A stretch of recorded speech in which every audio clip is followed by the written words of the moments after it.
BF3 কে Luis acid বলা হলেও ব্রনস্টেড-লাউরির মতবাদ অনুযায়ী এটাকে কিন্তু ব্যাখ্যা করা যায় না।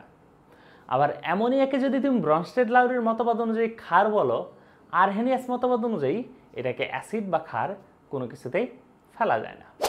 আসসালামু আলাইকুম, কি অবস্থা সবার? আশা করি সবাই যথেষ্ট ভালো আছো। রসায়ন ভাই আছি তোমাদের সাথে। BF3 কে লুইস অ্যাসিড বলা হলেও ব্রনস্টেড-লাউরির মতবাদ অনুযায়ী এটাকে কিন্তু ব্যাখ্যা করা যায় না।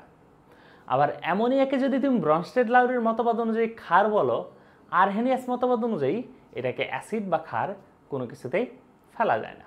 এই যে কনফিউশন, এই কনফিউশনটাই দূর করব আমরা আজকের এই লেকচারে। আমরা এই লেকচারে আলোচনা করব আমাদের অ্যাসিড ক্ষার তত্ত্ব, অর্থাৎ আরহেনিয়াস, ব্রনস্টেড-লাউরি এবং লুইসের অ্যাসিড ক্ষার তত্ত্ব, এবং জেনে নিব কোনগুলা উভধর্মী পদার্থ হয় এবং কখন হয়। অর্থাৎ আমাদের এই অ্যাসিড ক্ষার তত্ত্বের যত প্রকার কনফিউশন আছে, সিকিউ এবং এমসিকিউ রিলেটেড সব কিছু ইনশাল্লাহ এই লেকচারে সলভ হয়ে যাবে। তো চলো শুরু করি। এইখানে মূলত আমরা তিনটা মতবাদ আলোচনা করব। আগেই বলছি, আরহেনিয়াস, ব্রনস্টেড-লাউরি এবং আমাদের লুইসের অ্যাসিড ক্ষার তত্ত্ব।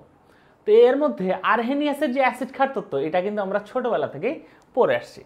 তো একটু লিখে দিলেই তোমাদের জন্য দেখবে যে মাথার মধ্যে চলে আসছে আরহেনিয়াস। ঠিক আছে? তো এই আরহেনিয়াসের অ্যাসিড ক্ষার তত্ত্বের মধ্যে এই আরহেনিয়াসের মতবাদটা সবসময় ব্যাখ্যা করা হয় জলীয় দ্রবণে। জলীয় দ্রবণের বাইরে এই আরহেনিয়াসের তত্ত্বটা আসলে কার্যকর না। তার মানে কোথায় করবা তুমি এই মতবাদটা? জলীয় দ্রবণে। এটা ব্যাখ্যা করার জন্য তোমার জলীয় দ্রবণ দরকার হবে। তো জলীয় দ্রবণে অ্যাসিড কি করে? তুমি ছোটবেলায় পড়ে আসছো, অ্যাসিড H+ দান করে। কি করে? অ্যাসিড H+ দান করে। আর ক্ষার সে কি করবে? সে তো OH- দান করবে। ছোটবেলায় এই দুইটা জিনিস কিন্তু আমরা সবাই পড়ছি। ঠিক আছে? তাহলে অ্যাসিড H+ দান করবে আর ক্ষার কি করবে? OH- দান করবে। আমি যদি এক্সাম্পলগুলোতে যাই, যেমন ধরো আমার অ্যাসিড কি কি আছে? নাইট্রিক অ্যাসিড বলতে পারি, আমি হাইড্রোক্লোরিক অ্যাসিড বলতে পারি, সালফিউরিক অ্যাসিড বলতে পারি, ইথানোয়িক অ্যাসিড বলা যায়। এই সবগুলোতে কি আছে? হাইড্রোজেন আছে। এরা যখন পানিতে দ্রবীভূত হয় তখন পানিতে H+ আয়ন প্রদান করে। এখন যদি আসো ক্ষারে, OH- আয়ন দান করবে।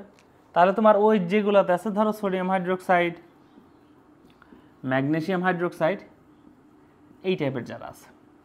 তো এখন এই মতবাদ তো দেখতে সুন্দরই লাগতেছে, এর ঝামেলা আসলে কোথায়? ঝামেলা হচ্ছে যে আসলে জলীয় দ্রবণের বাইরে কোনো কিছু ব্যাখ্যা করতে পারে না, এবং অ্যামোনিয়া যে একটা ক্ষার, সেই ব্যাপারটা এবারটা ব্যাখ্যা করতে পারে না। কেন? এই যে খেয়াল করো, এই যে এখানে যে অ্যামোনিয়া আছে, অ্যামোনিয়াকে তুমি কি বলতেছ? ক্ষার। কিন্তু এই অ্যামোনিয়াতে কোনো OH নাই। এখন আরহেনিয়াস মতবাদ অনুযায়ী কি ক্ষার হতে হলে কি লাগবে? OH লাগবে। কিন্তু অ্যামোনিয়াতে তো OH নাই, সুতরাং এটাকে ব্যাখ্যা করতে পারতেছে না। আবার দেখো, আমরা BF3 কে বলতেছি অ্যাসিড, BF3 কে কি বলতেছি? অ্যাসিড। কিন্তু BF3 তে তো কোনো হাইড্রোজেন নাই। তাহলে এই BF3 কেও ব্যাখ্যা করতে পারতেছে না, অ্যামোনিয়াকেও কোনো প্রকার ব্যাখ্যা করতে পারতেছে না। এবং জলীয় দ্রবণের বাইরে এই মানে আমাদের আরহেনিয়াসের মতবাদ আসলে কার্যকর না। এই হচ্ছে আমাদের আরহেনিয়াসের মতবাদের ওভারঅল কথাবার্তা। ঠিক আছে? তো এখন যদি তুমি আরহেনিয়াসের পরে আসো, আরহেনিয়াসের মতবাদটা তোমরা ছোটবেলা থেকে পড়ে আসতেছো। যখন থেকে তোমাদের অ্যাসিড ক্ষার চেনানো হয়েছে তখন থেকেই তোমরা আরহেনিয়াসের মতবাদ পড়ে আসতেছো। তো এরপরে আছে ব্রনস্টেড ও লাউরির মতবাদ। কার মতবাদ? ব্রনস্টেড ও লাউরির মতবাদ। এই মতবাদের আরেকটা নাম আছে, ব্রনস্টেড ও লাউরির মতবাদ। এখন এই মতবাদের আরেকটা নাম কি? এই মতবাদের আরেকটা নাম হচ্ছে প্রোটনীয় মতবাদ। কি মতবাদ? প্রোটনীয় মতবাদ। প্রোটনীয়। দেখেন, এটাকে প্রোটনীয় মতবাদ আমরা কেন বলতেছি? কারণ হচ্ছে যেখানে এই মতবাদটাকে আমরা শুধুমাত্র H+ দিয়ে ব্যাখ্যা করতে পারি। কি দিয়ে? H+ দিয়ে ব্যাখ্যা করে ফেলতে পারি। H+ কে আমরা সাধারণত কি হিসেবে চিনি? এটাকে আমরা চিনি প্রোটন হিসেবে। তো এখন খেয়াল করো, এই মতবাদ কি বলে? এই মতবাদ বলে যে অ্যাসিড যে আছে সে সাধারণত H+ দান করবে। কি করবে? H+ দান করবে। আর ক্ষার যে আছে, ক্ষার সে H+ গ্রহণ করবে। দেখো, এখানে জলীয় দ্রবণের মতো কোনো কথা বলা নাই। যে এটা জলীয় দ্রবণী হইতে হবে, জলীয় দ্রবণের বাইরে এটাকে ব্যাখ্যা করা যাবে না, এরকম কোনো কথাবার্তা কিন্তু এখানে নাই।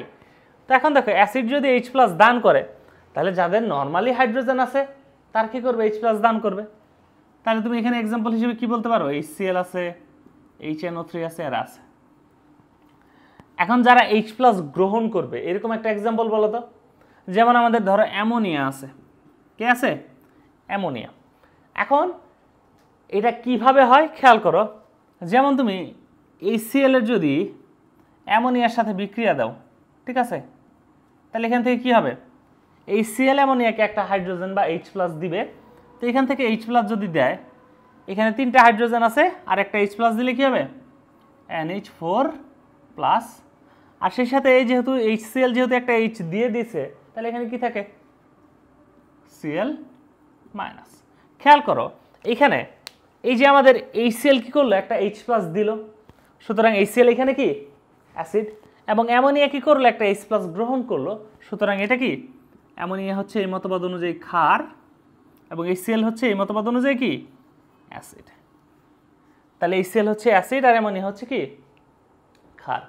এই গেল মোটামুটি আমাদের এই যে ব্রনস্টেড ও লাউরির মতবাদ অনুযায়ী অ্যাসিড আর ক্ষার চেনার যে ব্যাপার। কিন্তু এখানেও ঝামেলা আছে। যেমন ধরো আমাদের BF3 কে বলতেছি আমরা কি অ্যাসিড, BF3 কে আমরা কি হিসেবে চিনি, BF3 হচ্ছে অ্যাসিড, কিন্তু কথা হচ্ছে BF3 তে তো কোনো হাইড্রোজেন নাই। তো ব্রনস্টেড ও লাউরির মতবাদ অনুযায়ী অ্যাসিড কারা, যারা H+ দান করতে পারে। H+ কখন দান করবে, যখন তার নিজের হাইড্রোজেন থাকতে হবে।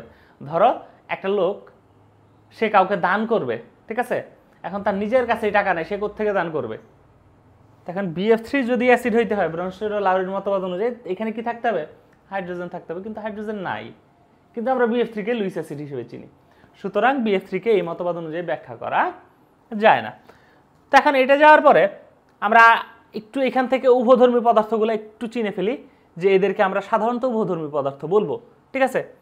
এখন এই উভধর্মী পদার্থ ডিল করার জন্য আমাদের অ্যাসিডের সংজ্ঞা এবং ক্ষারের সংজ্ঞাটা একটু মাথায় রাখতে হবে, যে অ্যাসিড কি করে, H+ দান করে, ক্ষার কি করে, H+ গ্রহণ করে। যেমন এখানে তুমি খেয়াল করো, আমাদের যদি বলা হয় HSO4- কি মাইনাস, HSO4-, এটা নর্মালি আসছে কোত্থেকে, দেখো তো H2SO4 থেকে না।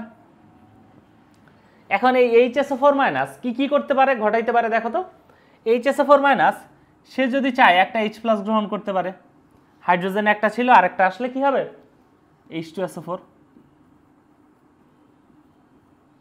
সে কি করতে পারে, একটা H+ গ্রহণ করে H2SO4 এ পরিণত হইতে পারে।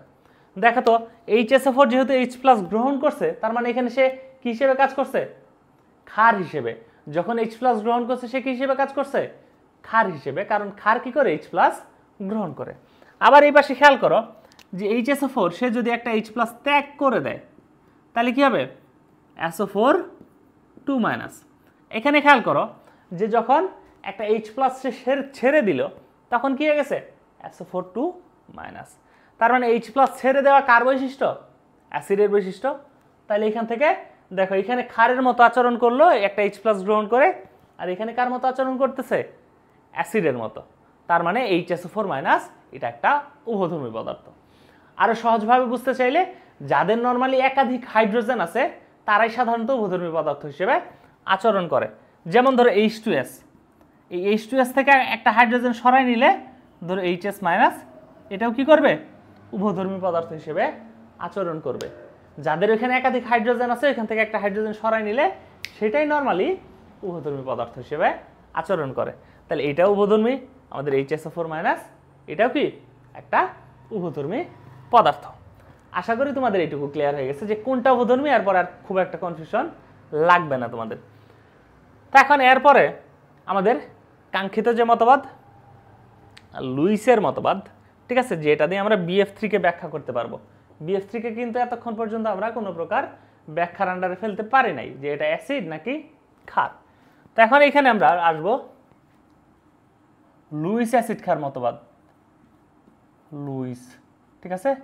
এটাকে আরেকটা মতবাদ, আরেকটা নামে ডাকা হয়, সেটা হচ্ছে ইলেকট্রনীয় মতবাদ, ঠিক আছে। এই লুইস মতবাদকে আরেকটা কি মতবাদ অনুযায়ী, নাম অনুযায়ী ডাকা হয়, ইলেকট্রনীয় মতবাদ। এখন এখানে এই ইলেকট্রনীয় মতবাদ অনুযায়ী তোমাদের মাঝে অনেক কনফিউশন আছে, আমি এইসব কনফিউজিং কথাবার্তায় না গিয়ে একেবারে সহজভাবে সহজ করে বুঝাই দিতেছি।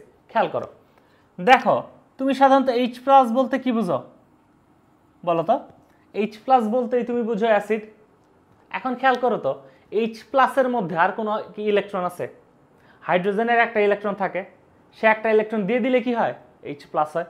এখন H+ এর মধ্যে আর তো কোনো ইলেকট্রনের অস্তিত্ব নাই, যেহেতু কোনো ইলেকট্রনের অস্তিত্ব নাই, সে কি চাইলে আরও ইলেকট্রন দান করতে পারবে? না, সে চাইলে এখন কি করতে পারবে? ইলেকট্রন গ্রহণ করতে পারবে। আবারও বলতেছি, H+ বলতে তুমি কি বুঝো? সাধারণত অ্যাসিড বুঝো। H+ এর মধ্যে কোনো ইলেকট্রন আছে? নাই। সে কি দান করতে পারবে? পারবে না। সে কি করতে পারবে? গ্রহণ করতে পারবে। তাহলে H+ যদি অ্যাসিড বুঝো তুমি, তাহলে অ্যাসিড কি করতে পারে? ইলেকট্রন গ্রহণ করতে পারে। তাহলে লুইস মতবাদ অনুযায়ী কি অ্যাসিড ইলেকট্রন গ্রহণ করতে পারে। ঠিক আছে, অ্যাসিড কি করে? ইলেকট্রন গ্রহণ করে। আর ক্ষার কি করে? ইলেকট্রন দান করে। ঠিক আছে, কারণ অ্যাসিড যেহেতু গ্রহণ করে, তাহলে অ্যাসিডের উল্টা যেটা সেটা ক্ষার, তাহলে ক্ষার কি করবে? দান করবে। এইখানে তোমার একটু জানার জন্য বলে রাখি, সেটা হচ্ছে যে এইখানে গ্রহণ বা দান এটা ওই আয়নিক যৌগের মতো গ্রহণ দানের ব্যাপার না, এখানে মূলত সন্নিবেশ সমযোজী বন্ধন ঘটে। ঠিক আছে, খেয়াল করো, যেমন NH3 এর আছে মুক্তজোড় ইলেকট্রন, আর BF3 এটা হইতেছে অষ্টক সংকুচিত যৌগ। কি যৌগ? অষ্টক সংকুচিত যৌগ। তো এখন এই BF3 কথায় আসলে দেখো, বোরনের শেষ কক্ষপথে আছে 3টা, এবং 3টা ফ্লোরিন মিলে শেয়ার করে 3টা ইলেকট্রন। টোটাল কয়টা? 3 + 3 6টা ইলেকট্রন। শেষ কক্ষপথে নরমালি একটা যৌগের কতগুলো ইলেকট্রন থাকার কথা? 8টা ইলেকট্রন, কিন্তু এইখানে আছে মাত্র 6টা ইলেকট্রন। তো এখন যার টাকার ঘাটতি আছে তার একটু টাকার প্রতি আকর্ষণ থাকবে, এটাই স্বাভাবিক। যার ইলেকট্রনের ঘাটতি আছে তার ইলেকট্রনের প্রতি আকর্ষণ থাকবে। তো এখন এই যে নাইট্রোজেনের যে মুক্তজোড় বসে আছে, সে কি করবে? এই মুক্তজোড়টা বোরনের দিকে দিয়ে একটা সন্নিবেশ বন্ধন গঠন করবে। এখন দেখো তো, এখানে ইলেকট্রন দিল কে? অ্যামোনিয়া। তাহলে অ্যামোনিয়া হচ্ছে ক্ষার, যে দিল সে ক্ষার। ঠিক আছে, আর যে গ্রহণ করলো বা যে শুধুমাত্র বন্ধনে অংশগ্রহণ করলো সে কি? অ্যাসিড। এই জন্য আমরা বলছি যে অ্যাসিড কি করবে? ইলেকট্রন গ্রহণ করে, আর ক্ষার কি করে? ইলেকট্রন দান করে। এটাই ছিল আমাদের কনসেপ্টের একদম কোর। ঠিক আছে, অ্যাসিড কি করবে? ইলেকট্রন গ্রহণ করে এবং ক্ষার ইলেকট্রন দান করে। এখন লুইস অ্যাসিড ক্ষার সহজে চেনার উপায় কি? সহজে তুমি চিনবা যে লুইস ক্ষারে আমাদের সাধারণত মুক্তজোড় থাকবে। কি থাকবে? লুইস ক্ষারে কি থাকবে? মুক্তজোড় থাকবে। যেমন তুমি বলতে পারো অ্যামোনিয়া, তুমি বলতে পারো পানি, এসবে কি আছে? মুক্তজোড় আছে। তার মানে তারা ওই মুক্তজোড় দিয়ে চাইলে সন্নিবেশ বন্ধন গঠন করতে পারবে বা কাউকে ইলেকট্রন দিতে পারবে। এই জন্য যারা দিতে পারে তারা কি? ক্ষার। আর যদি বলো অ্যাসিড কারা, লুইস অ্যাসিড হচ্ছে সাধারণত অষ্টক সংকুচিত যৌগ। কি যৌগ? অষ্টক সংকুচিত। এরকম উদাহরণ কি কি আছে? আমাদের অ্যালুমিনিয়াম ক্লোরাইড আছে, আমাদের বোরন টেট্রাফ্লোরাইড আছে BF3, এরপরে আছে কি? আমাদের FeCl3 আছে, এরপরে আছে সালফার ট্রাইঅক্সাইড। তো এখন এইগুলা হচ্ছে আমাদের লুইস ক্ষারের উদাহরণ। আশা করি এই যে 3টা জিনিস তোমাদেরকে পড়াইলাম, আরহেনিয়াসের মতবাদ, এরপর কি ব্রনস্টেড ও লাউরির মতবাদ, এবং লুইস অ্যাসিড ক্ষার মতবাদ, এই 3টা ক্লিয়ার। এখন একটা মজার জিনিস আছে যে শুধুমাত্র একটা জিনিস মনে রাখলে এই 3টা মতবাদ তোমার ক্লিয়ার হয়ে যাবে। সহজভাবে বলি যে একটা জিনিস কি, সেটা হচ্ছে H+। দেখো আরহেনিয়াসের মতবাদে এই অ্যাসিড কি করে? H+ দান করে। ব্রনস্টেড ও লাউরির মতবাদে অ্যাসিড কি করে? H+ দান করে, ক্ষার কি করে? H+ গ্রহণ করে। আর আমাদের এই যে লুইস অ্যাসিড ক্ষার মতবাদে এই যে এখানেও আমরা H+ দিয়ে কিন্তু মনে রাখতে পারি যে H+ সে কি করতে পারে না? আর কোনো ইলেকট্রন দান করতে পারে না। সুতরাং H+ যেহেতু দান করতে পারে না, সে তাকে আমরা অ্যাসিড হিসেবে ধরতেছি। তাহলে অ্যাসিড কি করে? ইলেকট্রন গ্রহণ করে, এবং ক্ষার কি করতে পারে? ইলেকট্রন দান করতে পারে। বুঝতে পারছো? সুতরাং তুমি চাইলে H+ দিয়েই এই 3টা মতবাদকে খুব সুন্দর করে মনে রাখতে পারো। আশা করি সবাই ভালোভাবে বুঝতে পারছো। যদি কোনো কিছু নিয়ে কনফিউশন থাকে কমেন্টে জানাইতে ভুলবা না। ইনশাল্লাহ দেখা হবে বিজয়। সালামু আলাইকুম।